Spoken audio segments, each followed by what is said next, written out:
Oke anak-anak, kita akan lanjutkan bahan berikutnya. Di sini kita akan belajar bagaimana kita menghitung yang namanya ukuran letak dan ukuran penyebaran. Nah, yang pertama adalah kita menghitung yang namanya kuartil bawah atau kuartil pertama. Lambangnya adalah Q1. Ya, untuk data kelompok ya. Nah, Q1 dinyatakan dengan rumus ini. Ada TB, ada C, ada sigma F, ada sigma F sebelum dan F kelas. Nah, nanti kita lihat apa masing-masing atau artinya ya, dan nilainya berapa. Nah, inilah data kelompoknya. Kalian sudah belajar cara membuat tabel seperti apa. Kalau lupa silakan lihat lagi video sebelumnya ya. Nah, sebelum menghitung nilai Q1-nya, kita harus tahu dulu letak Q1-nya ada di mana.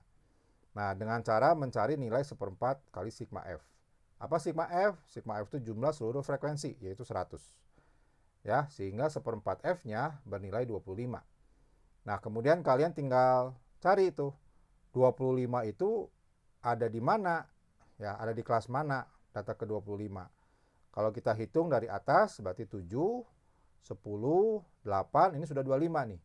Berarti artinya Q1 itu ada di kelas 50 sampai dengan 54.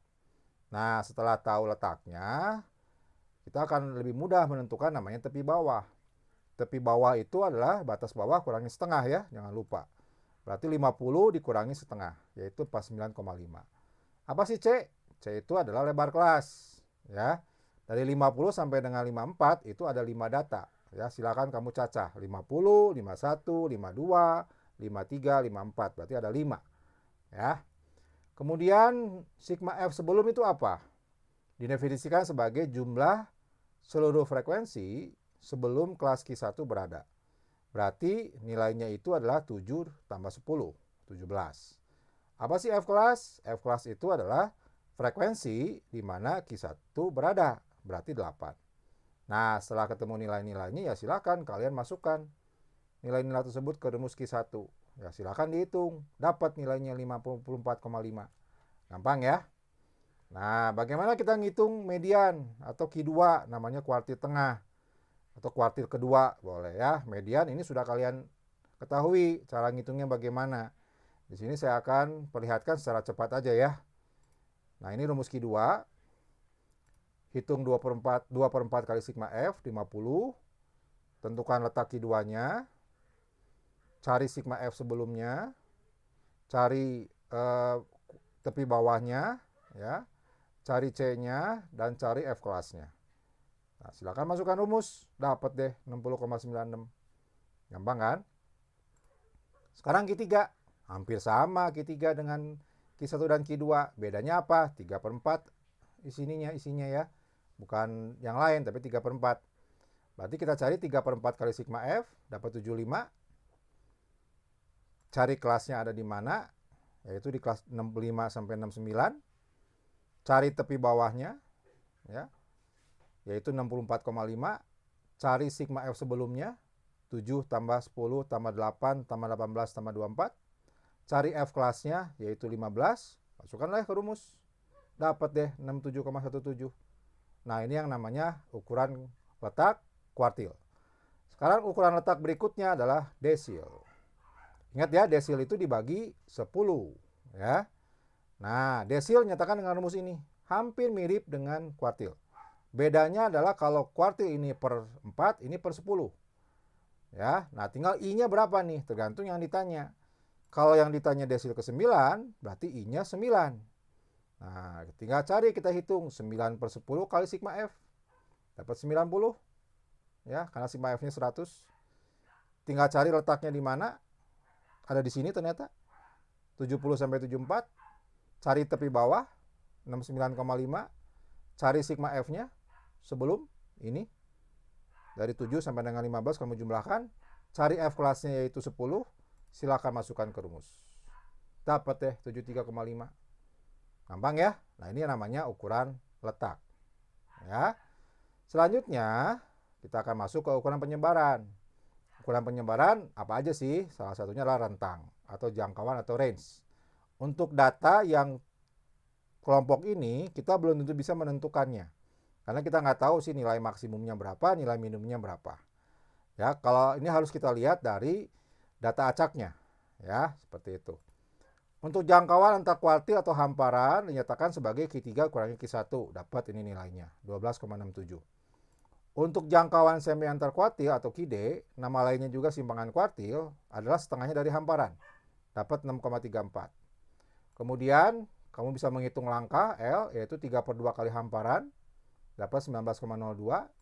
Kemudian kamu bisa menghitung pagar dalam, ya, yaitu Q1 dikurangi dengan langkah, dapat 35,48. Kalian juga bisa menghitung pagar luar, yaitu dinyatakan dengan Q3 ditambah langkah. Ya, sehingga dapatnya adalah 86,19. Nah, ini ukuran penyebaran ya yang sudah kalian ketahui ini. Tapi ada lagi ya ukuran penyebarannya, yaitu menghitung ragam atau varians. Dinyatakan sebagai S kuadrat. Ya. Ini adalah rumus S kuadrat untuk data kelompok. Ya, hampir sama dengan data tunggal, cuma bedanya ada di sini nih. Harus kita kalikan F-nya masing-masing. Ya, berarti kita butuh tabel nih biar mempermudah perhitungan. Ya, tapi sebelumnya hitung dulu rata-rata. Kalau rata-ratanya belum dihitung, belum bisa kita ketahui ya nilai S kuadratnya. Untuk data ini, nilai rata-ratanya sudah ditentukan. Ya, silakan lihat lagi perhitungan sebelumnya. Ya. Nah, ini rata-ratanya 60,35. Nilai tengah juga sudah ditentukan, ya. Inilah nilai tengahnya. Waktu menghitung atau membuat tabelnya ya, sudah bisa menentukan nilai tengahnya.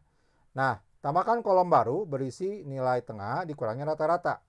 Jadi 42 dikurangi 60,35, 47 dikurangi 60,35, ini hasilnya sampai 77 dikurangi 60,35. Nah, kemudian nilai ini masing-masing dikalikan dengan frekuensi. Simpan di kolom berikutnya. Nah, tuh kelihatan ya. Jadi nilai di sini dikali frekuensinya masing-masing. Seperti itu sampai ke baris terakhir. Terus kamu hitung dengan kalkulator, terus jumlahkan. Dapatnya ini, 9.202,75. Kemudian karena N-nya ada 100, ya silakan masukkan ke rumus. Jadi S kuadratnya adalah 1/100 dikali 9202,75. Dapatlah nilai S kuadrat 92,03 kurang lebih ya. Nah, ukuran penyebaran berikutnya ya kita kenal dengan namanya simpangan baku. Ada deviasi baku atau standar deviasi. Dinyatakan dengan S. Berarti S itu adalah akar dari S kuadrat. Tadi kan S kuadrat sudah kita hitung tuh sebelumnya. Berarti S-nya tinggal diakarkan dari S kuadrat. Dapat deh 9,59. Gampang ya? Oke. Nah, yang terakhir ya, kita mau menghitung namanya simpangan rata-rata. Dinyatakan dengan SR. Ya, inilah rumus dari SR. Ya, bedanya adalah di sini mutlak ya. Dan jangan lupa dikali F-nya masing-masing dulu.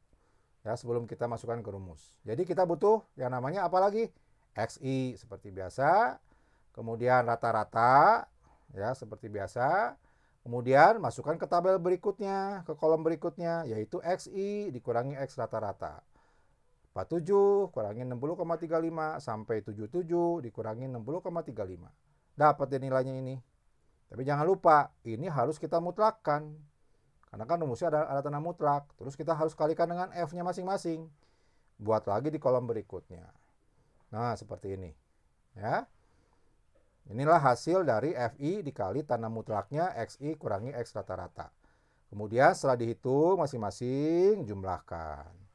Dapat 778,10. Ya, N-nya berapa? 100. Ya udah, tinggal kita masukkan ke rumus SR. 1/100 kali 778,10.